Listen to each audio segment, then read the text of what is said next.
अभी हम जो क्लिनिकल प्रेजेंटेशन के एस्पेक्ट्स के बारे में डिस्कस करेंगे, उसमें वेंटिलेटरी मैनेजमेंट से संबंधित बीमारियां, जिसमें कि एक्यूट रेस्पिरेटरी डिस्ट्रेस सिंड्रोम का एक इम्पॉर्टेंट कंपोनेंट है, उसके बारे में बताएंगे।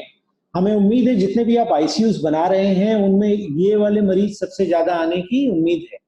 सेप्टिक शॉक से भी ज्यादा मरीज, ये वाले वेंटिलेटर रिलेटेड रिक्वायरमेंट्स वाले मरीज आपके आईसीयू के सेगमेंट में आएंगे। इसलिए ये सेशन केवल ventilator management for ARDS patients के लिए है।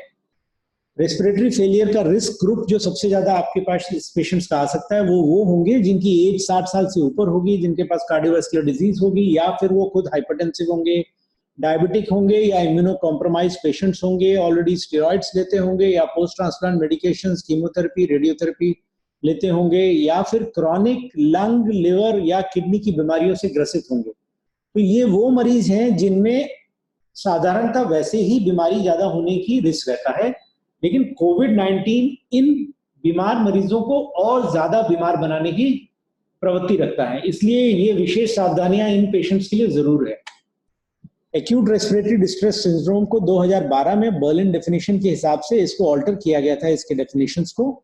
इसके अनुसार एक माइल्ड एआरडीएस तब बोला जाता है जबकि PaO2 FiO2 रेशियो 300 के नीचे होता है। जब ये 200 के नीचे होता है तब इसको moderate acute respiratory distress syndrome बोलते हैं, और 100 के नीचे होता है तब ये severe acute respiratory distress syndrome. ये ऑक्सीजनेशन पैरामीटर्स है, लेकिन इसके ऊपर 3 और कॉलम इंपॉर्टेंट होते हैं कि कितने समय में ये शुरू हुआ। तो लास्ट 7 दिन यानी पिछले 1 हफ्ते में अगर आपको इनसे रिलेटेड संबंधित कोई सिम्टम्स हो रहे हैं या रेस्पिरेटरी डिस्ट्रेस रिलेटेड इश्यूज आपको लास्ट 7 डेज में आ रहे हैं, आपके चेस्ट एक्सरे की फाइंडिंग्स में बायलैटरल चेस्ट इन्फिल्ट्रेट्स डेवलप हो रहे हैं, जो कि किन्हीं और कारणों से आप उसको एक्सप्लेन नहीं कर सकते हैं, या फिर ओरिजिन अगर आपको लगता है कि ये पल्मोनरी एडिमा है या कुछ और एडिमा जैसा लग रहा है, और उस रेस्पिरेटरी फेलियर को आप कार्डियक से एक्सप्लेन नहीं कर सकते हैं, तभी उसको एआरडीएस बोला जाता है। तो मैंने 4 मुख्य बातें बोली। एक वो कि 7 दिन का पीरियड होना चाहिए, दूसरा वो कि एक्सरे में बायलैटरल इन्फिल्ट्रेट्स होने चाहिए, तीसरा वो कि ये इन्फिल्ट्रेट्स कार्डियक रीजंस की वजह से नहीं दिखने चाहिए, और चौथा पैरामीटर है ऑक्सीजनेशन पैरामीटर्स, जो कि माइल्ड, मॉडरेट, सीवियर की कैटेगरी में होता है। माइल्ड वो कि PaO2 जितना ब्लड में आ रहा है उसको आप डिवाइड करते हैं FiO2 जो आप उसको दे रहे हैं ऑक्सीजन में, अगर वो रेशियो लेस देन 300 है तो माइल्ड, 200 के नीचे है तो मॉडरेट, 100 के नीचे है तो सीवियर। ठीक है, इसी तरह से बोला जाता है। अब आप नीचे वाला जो रेड कॉलम देखेंगे, इसमें मोर्टेलिटी का प्रेडिक्शन है। जैसे जैसे ये सिवियरिटी ऊपर होती जाएगी, पेशेंट्स की मोर्टेलिटी फैक्टर बढ़ते जाता है। तो ज्यादा सीवियर हो गया तो लगभग समझ लीजिए 50%, लगभग 50% पेशेंट्स जो सीवियर एआरडीएस में हैं उनकी डेथ होने की संभावना बढ़ जाती है। ठीक है, तो ये acute respiratory distress syndrome Berlin definition के अनुसार 2012 में बनाई गई। इसमें होता यह है कि एक नॉर्मल एल्वियोलस जो आप लेफ्ट साइड देख रहे हैं, और दूसरा है ये इन्फ्लेम्ड एल्वियोलस है। इसके अंदर बहुत सारे इन्फ्लेमेटरी मीडिएटर्स रिलीज होते हैं, जो कि आपके ये डिफेंस जो मैकेनिज्म्स हैं एल्वियोलस के आसपास के, इन सबको धाराशायी कर देते हैं, जिसके कारण बहुत सारा प्रोटीनेशियस मटेरियल इस वेसल्स के बियॉन्ड पास में निकलने लगता है, प्लस वेसल्स में भी इन्फ्लेमेशन होने लगता है, और ये सारा प्रोटीनेशियस मटेरियल जाके अंदर डिपॉजिट हो जाता है। तो जो हवा के छिद्र नॉर्मली हवा से भरे होते, वो इन एक्सुडेटिव मटेरियल, प्रोटीनेशियस मटेरियल के कारण भर जाते हैं। जब ये भर जाते हैं तो जो नॉर्मल जब ऑक्सीजन यहाँ जाती, कार्बन डाइऑक्साइड यहाँ से रिलीज होती, वो सारा मैकेनिज्म डिस्ट्रक्ट हो जाता है। इसलिए आपको ऑक्सीजनेशन के पैरामीटर्स आपके गिरने लगते हैं। अगर हम अपने फेफड़े के सारे एल्वियोलस को खोल दें, छोटे छोटे गोलों के छेदे होते हैं, अगर उनको मैं फैला दूं तो लगभग एक फुटबॉल फील्ड जितनी बड़ी फील्ड बन सकती है। एक फुटबॉल फील्ड हर के इंसान के लंग के अंदर है। इतना सारा मीडियम है जिससे कि ऑक्सीजन अंदर लिया जा रहा है और कार्बन डाइऑक्साइड बाहर दिया जा रहा है। ठीक है, शरीर के अंदर अगर इसमें से काफी सारे सेगमेंट्स ऐसे हो जाएंगे तो ऑक्सीजन का और कार्बन डाइऑक्साइड का जो एक्सचेंज है वो ठीक नहीं होगा। इसलिए आपके ऑक्सीजन के पैरामीटर्स गिरेंगे और ज्यादा हद तक CO2 के पैरामीटर्स और खराब होते हैं और लेटर स्टेजेस में।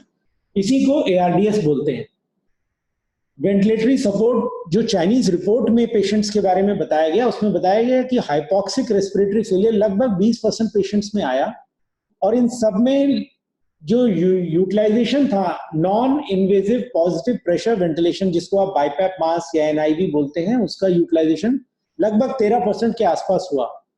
और मैकेनिकल वेंटिलेशन, वो ट्यूब जो आप मुंह में डाल के किसी के लंग्स को फुलाते हैं, वो इन्वेजिव मैकेनिकल वेंटिलेशन कहलाता है। उसका परसेंटेज 2.3 टू 12% के आसपास पाया। ये चाइनीज डाटा है, इटालियन डाटा इससे बहुत डिफरेंट हो सकता है। मोर्टेलिटी, जैसा कि सर ने बताया था, जैसे जैसे आपकी उम्र 80 के ऊपर जाती है, इसकी मोर्टेलिटी लगभग 18% है।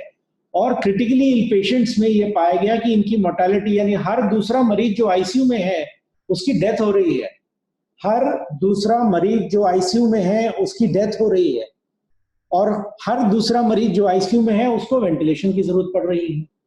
ठीक है, तो इसलिए इतने सारे आईसीयूज की व्यवस्थाओं करनी पड़ रही है, क्योंकि ये 20% वाला सेगमेंट है जो बीमार वाला, ये इसमें ग्रुप में आएंगे आपके पास मरीज, जिनके लिए आपके पास हो सकता है समय मिले मैनेज करने के लिए, हो सकता है ना मिले आपको मैनेज। मेन मुख्य तरह ट्रीटमेंट जो एआरडीएस में किया जाता है, उसमें ऑक्सीजन की कमी है तो ऑक्सीजन देना होता है, पहला काम ऑक्सीजन देना है। क्रिटिकल इल पेशेंट्स में जब भी ऑक्सीजन की मात्रा गिरेगी उनके लिए बहुत घातक होता है और उनके मोर्टेलिटी और मॉर्बिडिटी दोनों को बढ़ाने का काम करता है। हॉस्पिटलाइज पेशेंट्स में ये चाइनीज डाटा के हिसाब से पाया गया कि ऑक्सीजन रिक्वायरमेंट्स, देखिए 100 मरीज आ रहे हैं, ऑक्सीजन रिक्वायरमेंट लगभग मान लीजिए 40% को ऑक्सीजन देने की पड़ रही है जरूरत। इसका मतलब जितने भी आप लोग हॉस्पिटल बना रहे हैं उसमें अपनी ऑक्सीजन की व्यवस्था जरूर देखिए। ऑक्सीजन की व्यवस्था एक सिलेंडर से रिलेटेड नहीं है, ऑक्सीजन की व्यवस्था इससे रिलेटेड है कि अगर आपके पास 500 मरीज आ गए तो आपके पास क्या 500 सिलेंडर रखे हैं? तो अपनी व्यवस्थाएं उसी हिसाब से डबल ट्रिपल करके रखिए। जिनसे आप लेते हैं उनको पहले से टाई अप करिए कि भाई मेरे ऑक्सीजन की सप्लाई खत्म ना हो। इटली में इतने मरीज आए कि उनकी ऑक्सीजन की सप्लाई खत्म हो गई, कई हॉस्पिटल चरमरा गए क्योंकि उन्होंने इतने उम्मीद से ज्यादा मरीज आ गए, ऑक्सीजन की सप्लाई है ही नहीं। ठीक है, तो अपनी प्लीज ऑक्सीजन सप्लाई को मेंटेन रखें। सप्लीमेंट ऑक्सीजन तभी करें लेकिन जब SpO2 जो सिंपल पल्स ऑक्सीमीटर होता है, अगर उसका पैरामीटर 92 के नीचे होता है, टारगेट आपको 96 के ऊपर जाना नहीं है, तो 92 के नीचे है तो आप ऑक्सीजन लगाइए, चाहे नेजल प्रोंग या कोई और व्यवस्था जो आपके पास अवेलेबल है। साधारणतः पाया गया है कि ये चीज व्यवस्था जो राइट साइड में आप देख रहे हैं, नेजल प्रोंग, ये सबके पास अवेलेबल होती है, आराम से लगाएं अगर सैचुरेशन 92 के नीचे है। लेकिन बहुत सारे मरीजों में देखा गया कि ऑक्सीजन की रिक्वायरमेंट नेजल प्रोंग से पूरी नहीं हो पाती और सैचुरेशन गिरने लगता है 92% के नीचे, तब हम जाके ज्यादा डिलीवरी वाले सिस्टम्स को यूज करते हैं, जिसका एक नाम होता है HFNC, high flow nasal cannula या humidified flow high flow nasal cannula. ये साधारणतः जो राइट साइड में आप जो नेजल प्रोंग देख रहे हैं उसको 1 से 2 लीटर 2 लीटर से ज्यादा आप इसके अंदर फ्लो नहीं दे पाते। जब आपको ऑक्सीजन और ज्यादा देना है तो वेंटी मास्क लगाना पड़ेगा, वो 0.4 से 0.6 की रेंज में जा सकता है। वो लगभग 6 लीटर प्रति मिनट से लेकर आप 15 लीटर प्रति मिनट से जा सकते हैं। लेकिन आपको पेशेंट्स में जो ARDS के कोविड-19 के पेशेंट्स आएंगे, इनमें ऑक्सीजन की रिक्वायरमेंट्स बहुत तेजी से बढ़ती हैं, तो उस स्टेज में इसके ऊपर जाने के लिए ये कैनुला यूज होता है, इसको HFNC बोलते हैं। इसका कॉस्ट महंगा आता है, ये लगभग 2 से 3 लाख के रुपए में एक डिवाइस आएगा आपको, 2 से 3 लाख। ये एक तरीका है जिससे कि आप ज्यादा ऑक्सीजन दे सकते हैं। इसमें एक ही चीज का ध्यान रखना चाहिए कि ये जो ह्यूमिडिफाइड चेंबर है इसको इसकी नाक से नीचे रहना चाहिए, क्योंकि नहीं तो ये लिम्ब में, ये जो लिम्ब है इसके अंदर वाटर वेपर्स बन जाएंगे और ये वाटर वेपर इसके नाक में जाएंगे और ये खांस देगा आपके मुंह के ऊपर। तो ध्यान रखिएगा कि ये डिवाइस जो है ये एक्चुअली में इसकी नाक के नीचे रहना चाहिए, जिससे वाटर वेपर बने तो यहाँ लुढ़क के नीचे जाए, यहाँ पे ट्रैप होता है उसमें जाए। अगर आपने उल्टा किया तो ये सब इसकी नाक में जाएगा और ये खांसेगा और ये फैलाएगा। तो ध्यान रखिएगा HFNC यूज करें। HFNC भी यूज करते हैं, अगर इससे भी काम नहीं बना तो लोग नॉन इन्वेजिव वेंटिलेशन के ऊपर जाते हैं। नॉन इन्वेजिव वेंटिलेशन कोविड-19 के केसेस में, क्योंकि ये बहुत कंटेजियस होता है, रिस्की होता है ये वाला मास्क, क्योंकि यहां से लीक होता है, यहां से लीक होगा, फिट होता नहीं, कभी कभी साइज सही नहीं है, जल्दी जल्दी लगा रहे हैं, जो लोग लगा रहे हैं उनके लिए भी रिस्क कैरी करता है। तो इसके रिकमेंडेशंस बहुत अच्छे नहीं है नॉन इन्वेजिव वेंटिलेशन मास्क में। और एक और बात मैं बोलूंगा कि ये हाइपोक्सिक रेस्पिरेटरी फेलियर है, ये हाइपर कैप्निक रेस्पिरेटरी फेलियर नहीं है। हाइपर कैप्निक रेस्पिरेटरी फेलियर के लिए NIV first line of choice है। आप COPD पेशेंट्स में NIV लगाते हैं ना, लेकिन इन पेशेंट्स में एनआईवी का रेलेवेंस इतनी नहीं है क्योंकि हाइपोक्सिक रेस्पिरेटरी फेलियर है। फिर भी अगर आपके पास साधन है और इसके अलावा कुछ और नहीं है, यानी एनआईवी के अलावा आपके पास कुछ नहीं है, तो आप ट्राई कर सकते हैं। लेकिन ध्यान रखें, नॉर्मली आप 2 घंटे का ट्रायल देते, इन पेशेंट्स में आप 1 घंटे का ट्रायल दीजिएगा। 1 घंटे में इंप्रूव करे तो ठीक, नहीं तो ये पेशेंट को इंट्यूबेट करना चाहिए। दूसरा एक ऑप्शन रहता है, इसको बोलते हैं हेलमेट मास्क बोलते हैं। ये बेटर ऑप्शन है अगर आप एनआईवी यूज करते हैं। ये वेंटिलेटर, नॉर्मल वेंटिलेटर से डबल ट्यूबिंग्स होती है, इसके अंदर डबल ट्यूब्स के साथ लग जाता है। ये ज्यादा कंफर्टेबल होता है, सेफ होता है, लंबे समय तक पेशेंट इसमें ब्रीथ कर सकता है, इसमें लीक होने का चांसेस नहीं रहता है, इसमें स्ट्रैडल्स होते हैं। एक हेलमेट मास्क लगभग 15,000 रुपए का आता है, मार्केट में आप ढूंढ लें, ये मिल जाता है, नीचे कंपनी तक लिखी हुई है। हमने भी इसको जब अवेलेबल कराया था 2000, मेरे ख्याल से 2006 से हम यूज कर रहे हैं इसको, 2006 या 7 से। तो हम इसको यूज करते हैं। उन पेशेंट्स में हम यूज करते थे जो कि अनकंफर्टेबल थे मास्क से, या उनके मास्क फिट नहीं आते थे, उनके लिए हम ये यूज करते हैं। तो this is a better option compared to the non invasive orofacial nasal mask. So you can try a helmet mask in these patients. Endotracheal intubation जल्दी करना है, मैंने कहा कि ज्यादा देर टाइम नहीं है आपके पास में। अगर सैचुरेशन डिटोरेट कर रहा है, 92% मेंटेन करना संभव नहीं है, पेशेंट का डिस्ट्रेस बढ़ रहा है, तो आपको इंट्यूबेट करना। Remember, intubation is a high risk procedure. High risk procedures की कैटेगरी में इंट्यूबेशन सबसे नंबर 1 है, क्योंकि आप एक तो आपका जो चेहरा है, पहली बात तो ये बहुत क्लोज आ जाता है इस एयरवे के, ये जो एयरवे है बहुत क्लोज है, तो जो भी सांस इससे निकलेगी वो आपके नाक और मुंह पे जाने की रिस्क रहता है। तो पहले तो ये तरीका इंट्यूबेशन का सही नहीं है। ये तरीका ज्यादा सही है जिसमें स्ट्रेट है, पूरा सब सिस्टम्स पहने हुए हैं, और ये वीडियो लैरिंगोस्कोप ब्लेड यूज कर रहा है, जिससे ये मॉनिटर के अंदर, देखिए यहाँ पे मॉनिटर दिख रहा है आपको, ये वीडियो लैरिंगोस्कोप ब्लेड है, उस मॉनिटर के थ्रू इंट्यूबेट कर रहा है ये इंसान। इससे ये सीधा है, ये दूर है, प्लस ये साफ दिख रहा है, और सिंगल टाइम इंट्यूबेशन करने में हेल्प मिलती है, 1 टाइम। तो अगर आपको आदत भी नहीं है इंट्यूबेशन करने की, लेकिन आपको पता है वोकल कॉर्ड कैसे दिखते हैं, तो आप ट्यूब साधारणतः डाल सकते हैं। तो कोविड-19 पेशेंट्स के लिए वीडियो लैरिंगोस्कोपी का रिकमेंडेशन है, जिससे आप अटेम्प्ट एंड री अटेम्प्ट ना करें। ये 1 टाइम मोस्ट एक्सपीरियंस पर्सन को करना है। उसके बाद करने के बाद लंग प्रोटेक्टिव वेंटिलेशन स्ट्रेटेजी करनी होती है, जिसमें टाइडल वॉल्यूम को कम रखना है। साधारणतः हम पहले टाइडल वॉल्यूम 8 और 10 ml पर केजी रखते थे, लेकिन अब वो 8 और 10 ml कहीं नहीं रखा जाता, उसको कम कर दिया गया है। वो 4 से लेकर 6 ml प्रति केजी रखने के लिए रिकमेंडेशन है। याद रखिएगा, 4 से 6 ml प्रति केजी प्रेडिक्टेड बॉडी वेट के हिसाब से आपको टाइडल वॉल्यूम रखनी है। इसलिए रखते हैं जिससे कि आपका जो पी प्लेटू प्रेशर है ये 30 के नीचे रहे। टारगेट है कि ये नीचे रहे, और आपका लंग का जो हिस्टेरिसिस कर्व है वो इसके बीच में रहे, इसके बीच में रहे। आपको पीप सेट करना पड़ता है। पीप आपको हेल्प करता है। पीप का फुल फॉर्म होता है पॉजिटिव एंड एक्सपिरेटरी प्रेशर। आपने गुब्बारा देखा होगा, गुब्बारा एक छोटा गुब्बारा होता है, उसको आप फुलाते हैं जोर से, तो अचानक से फूंकने के बाद खुल जाता है ना, खुलता है ना। और अगर मैं आगे का मुंह उसका और छोटा कर दूं तो वो वापस एयर नहीं निकलती। कोशिश यही होती है इस लंग के अंदर कि गुब्बारा अगर फूल रहा है तो गुब्बारा पूरी तरह से कोलैप्स ना हो।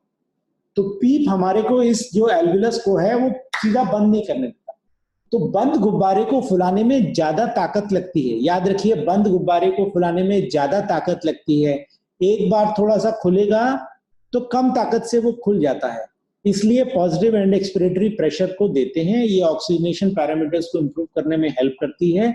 FiO2 के बाद सबसे इंपॉर्टेंट पैरामीटर जो आप एडजस्ट कर सकते हैं वेंटिलेटर में, वो है पीप।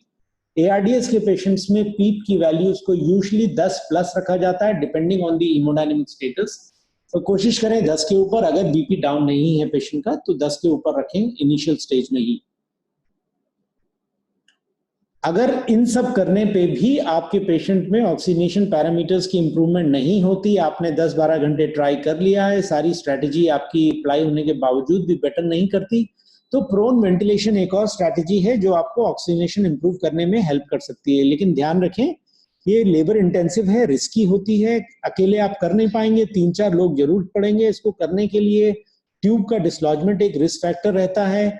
तो जब तक आप एक्सपीरियंस ना हो इन चीजों को करने के लिए, मैं तो आपको सजेस्ट नहीं करूंगा कि आप करें। हाँ, लेकिन जो लोग आईसीयू में ही काम करते हैं, ऐसे कई मरीज कर चुके हैं, उनके लिए सजेशन है, अगर आपका ऑक्सीजनेशन पैरामीटर्स इंप्रूव करते हुए नहीं दिखते हैं और पेशेंट की कंडीशन वर्सन होती हुई दिखती है, लंग की कंडीशन वर्सन होती दिख रही है, तो ये करा जा सकता है। इसका न्यूनतम पीरियड 12 घंटे से लेकर 16 घंटे तक के लिए होता है, और कुछ लोग इससे भी ज्यादा करते हैं, लेकिन न्यूनतम माना गया कि 12 से 16 घंटे करना चाहिए। इसको करने के लिए आपको पेशेंट को सेडेट करना पड़ेगा, हो सकता है पैरालाइज भी करना पड़े, जिससे कि इससे बेटर कोऑर्डिनेशन, सिंक्रोनाइजेशन, वेंटिलेशन का हो सके। न्यूरोमस्कुलर ब्लॉकिंग एजेंट्स उन पेशेंट्स में दिए जाते हैं जिनको की सिंक्रोनाइजेशन करने में डिफिकल्ट हो रही है, क्योंकि ये डिफिकल्ट लंग्स होंगे, हैवी होंगे, तो उस समय ब्रीदिंग में डिफिकल्टी और सिंक्रोनाइजेशन मेंटेन करने के लिए आपको कभी कभी पैरालाइज करने की जरूरत पड़ेगी। कंटिन्यूअस न्यूरोमस्कुलर ब्लॉकिंग एजेंट से बेटर है कि आप बोलसिस यूज करें। बोलस यूज करेंगे तो हमेशा जरूरत है तब यूज किया, तो ओवरऑल क्यूमुलेटिव डोज ज्यादा नहीं होगी, तो आपको हेल्प मिलेगी इन चीज से। अदर स्ट्रेटजीज जो हैं, जो रिकमेंडेशन के अगेंस्ट आई हैं, उसमें एक तो NO नाइट्रिक ऑक्साइड को यूज नहीं करना है इन पेशेंट्स में। अगर कोई rapid improvement of oxygenation is observed, the trial of inhaled pulmonary vasodilator as a rescue therapy है, लेकिन कोई सजेशन या ट्रायल्स अभी इससे फेवरेबल नहीं है। रिक्रूटमेंट मैनूवर्स एक तरीका होता है लंग को झटके से खोल देने का, ज्यादा देर नहीं कर सकते, कुछ सेकंड्स के लिए करना होता है। अगर आपने किया है तो ये रिक्रूटमेंट मैनूवर जो आईसीयू के लोग हैं, जो आईसीयू में रहते हैं, वो इनको करते हैं। सडनली प्रेशर को ऊपर लेके कुछ सेकंड्स के लिए उसको लास्ट किया जाता है, या तो पीप के थ्रू किया जाता है, या फिर एग्जैक्टली टर्टल प्रेशर सपोर्ट या प्रेशर कंट्रोल का जो मोडालिटी है उसको सडनली ऊपर ले आके थोड़ी देर के लिए रोकते हैं। इसका बेनिफिट फर्स्ट फ्रैक्शन ऑफ या पूरे इंस्पिरेटरी टाइम के कुछ फ्रैक्शन में ही मिलता है। इसको बार बार करने में रिस्क भी है, पहली बार करने में भी रिस्क है, लेकिन अगर पहले अटेम्प्ट में कोई आपको इश्यू नहीं आ रहा है, हीमोडायनेमिक कॉम्प्रोमाइज नहीं हो रहा है, न्यूमोथोरेक्स होने की टेंडेंसी नहीं है, तब ये किया जा सकता है। लेकिन एक्सपीरियंस लोग हों वो करें तो बेटर। ये भी आपको काम नहीं आया तो फिर एक्मो की तरफ जाना पड़ता है। एक्मो एक बहुत ही डिफिकल्ट मोडालिटी है, ये पराकाष्ठा है क्रिटिकल केयर की, आप समझ लीजिए, जिसमें कि लंग और हार्ट दोनों के लिए आपने सपोर्ट दिया। ऐसे पेशेंट में जो कोविड-19 के हैं और आपको एक्मो करना पड़ रहा है, मैं समझता हूं अभी बहुत लोग इतने इसमें बहुत ज्यादा एग्रेसिव शायद ना हो पाए। बहुत सारे पेशेंट्स को हो सकता है छोड़ना पड़े जो लोग एक्मो की तरफ जाएं। अगर आपके पास व्यवस्था है, आपके पास एक्सपीरियंस है, तो प्लीज ट्राई करें, नहीं है तो इस मोडालिटी की तरफ जाने में मुश्किलें आएंगी। ये समरी आई थी रिकमेंडेशंस के लिए रिगार्डिंग क्या करें एक एआरडीएस पेशेंट में। ये society of critical care society के द्वारा निकाली गई थी सर्वाइविंग सेप्सिस कैंपेन गाइडलाइंस में। तो क्या क्या करें, कोविड-19 में हाइपोक्सिया हो रहा है तो क्या क्या करें। इंडिकेशन फॉर इंट्यूबेशन अगर है तो इंट्यूबेट कर दें, जल्दी करें। कौन करे, सबसे एक्सपर्ट बंदे ने करें। किससे करें, क्या पहन के करें, N95 और फुल फेस मास्क और पूरा पीपीई किट के साथ करें, या इक्विवेलेंट या पीपीई और इन्फेक्शन कंट्रोल सारे प्रिकॉशंस के साथ करें। उस कमरे में ज्यादा स्टाफ का होना अच्छा नहीं माना जाता क्योंकि स्प्रेड होता है, तो उसमें जो मिनिमम स्टाफ जरूरत हो इंट्यूबेशन के वक्त उसी को रखें। और वीडियो लैरिंगोस्कोप होना बेटर है, अगर है तो अच्छा है, आप रखें तो बेटर है, ठीक है। अगर इंट्यूबेशन का कोई पॉसिबिलिटी नहीं है तो टॉलरेट कर रहा है सप्लीमेंटल ऑक्सीजन तो बेस्ट है, good, do it. Monitor him closely, क्योंकि ये पेशेंट सडनली गिरते हैं, तो आप उनकी मॉनिटरिंग का प्लीज ध्यान रखें, क्योंकि आपको लगेगा कि आपने तो ऑक्सीजन बढ़ी, अरे तो सैचुरेशन 92 के ऊपर था, अचानक से अरे तो गिरने लग गया, 96 हुआ और फिर अचानक से 80। तो इन पेशेंट्स में ये क्लिनिकली कभी कभी ऐसे लगेंगे कि बड़े क्वाइट हैं, लेकिन एकदम से सैचुरेशन गिर जाएगा। तो मॉनिटरिंग के बिना मत छोड़िएगा इनको प्लीज, मॉनिटरिंग जरूरी है इनके लिए, ठीक है। और बाकी अप्रोप्रिएट इन्फेक्शन कंट्रोल मेजर्स लें। अगर ऑक्सीजनेशन इंप्रूव नहीं करती है तो high flow nasal cannula use कर सकते हैं। नॉट टॉलरेटिंग HFNC और इज नॉट अवेलेबल तो फिर भी आपको इंडिकेट करता है कि एंडोट्रेकियल इंट्यूबेशन चले। A trial of non invasive positive pressure ventilation अगर देना चाहें आप दे सकते हैं, लेकिन मैं रेकमेंड करूंगा कि आप हेलमेट मास्क के साथ यूज करें, आप अवेलेबल करा लें अपने आईसीयूज में, तो वो बेटर रहेगा। इसके आगे अगर आप माइल्ड एआरडीएस के पेशेंट में हैं तो ध्यान रखें ये टाइडल वॉल्यूम्स चाहे वो माइल्ड हो, मॉडरेट हो, सिवियर हो, रेंज उसका 4 to 6 ml पर केजी ही के बीच में रखने की कोशिश करें। जब भी आप ऐसा करेंगे CO2 के लेवल्स थोड़े से ऊपर जाएंगे, इसको परमिसिव हाइपरकैप्निया बोलते हैं। टॉलरेट तब तक करें जब तक कि एक्चुअली में पीएच आपका 7.2 के नीचे ना जा रहा हो, उतना तक आप टॉलरेट कर सकते हैं। CO2 से घबराएं नहीं। अगर आपको वो टाइडल वॉल्यूम लोअर करना है, अगर इसके ऊपर जाते हैं और पी प्लेट प्रेशर आपका 30 के ऊपर जा रहा है तो आपको नीचे गिराने की जरूरत पड़ेगी टाइडल वॉल्यूम को और नीचे। जब और नीचे गिराएंगे तो CO2 बढ़ेगा। CO2 बढ़ेगा तो कब तक टॉलरेट करेंगे? जब तक कि pH 7.2 के नीचे ना चला जाए। तो ये सब आपको हो सकता है करने की जरूरत पड़े। टारगेट सैचुरेशन 92 और 96 के बीच में ही रखें और पानी ज्यादा ना दें। प्लीज ध्यान रखें, इन पेशेंट्स के लंग्स वेट होते हैं, इनको एक्स्ट्रा वाटर देने की कोशिश ना करें, इनको कंजर्वेटिव फ्लूइड स्ट्रेटेजी करें, बोलस फ्लूइड्स एकदम से ना दें, स्लो फ्लूइड्स दे दें, थोड़ा टाइम लंबा कर दें, ठीक है। एंड एम्पेरिकल एंटीबायोटिक्स देने हैं तो आपको देने ही पड़ेंगे। और सिस्टमिक कॉर्टिकोस्टेरॉइड्स बहुत डिफिकल्ट केसेस में हो सकता है देने की जरूरत पड़े, वरना नहीं, रिकमेंडेशंस नहीं है। पीप, हाँ हायर पीप का मतलब 10 के ऊपर होता है। 10 पीप के ऊपर ही ज्यादातर लोगों में सिचुएशंस पाया गया कि जरूरत पड़ सकती है इन पेशेंट्स में। और NMBA that is neuromuscular blocking boluses को फैसिलिटेट करने के लिए होता है, ऑक्सीजनेशन नीड्स को, वेंटिलेशन को। And if the patient is PEEP responsive, अगर यानी पीप बढ़ाने से उसकी ऑक्सीजनेशन बढ़ती है तो वो रिक्रूटमेंट करने लायक मरीज है, उसको रिक्रूटमेंट मैन्यूअर्स दे सकते हैं। प्रोन वेंटिलेशन, अगर आपके पहले 12, 13, 14 घंटे 24 घंटे के बाद आपको लगे कि PF रेशो बेटर नहीं हो रहा है तो आप प्रोन वेंटिलेशन कर सकते हैं 12 से 16 घंटे के लिए। और प्रोनिंग के दौरान में NMBA इन्फ्यूजन्स 24 घंटा यूज करते हैं, क्योंकि ये एक इम्पॉर्टेंट आपने एक्टिविटी किया है, आप नहीं चाहते कि वो फेल हो जाए आपके इरेटिक वेंटिलेशन स्ट्रेटजी से, जो और पेशेंट की इन कोऑर्डिनेशन की वजह से, तो उसको पैरालाइज करना है तो कर लें। एंड इतना ही मेरे ख्याल से। कोई एंटीवायरल्स हैं, क्लोरोक्विन, एंटी-IL-6, ये सब एजेंट्स हैं अवेलेबल, लेकिन कितना रेलेवेंस है वो अनसर्टन उस कैटेगरी में आते हैं। इससे संबंधित कोई क्वेश्चन पूछना है ARDS से तो मुझे अभी आप 2 मिनट में पूछ लें।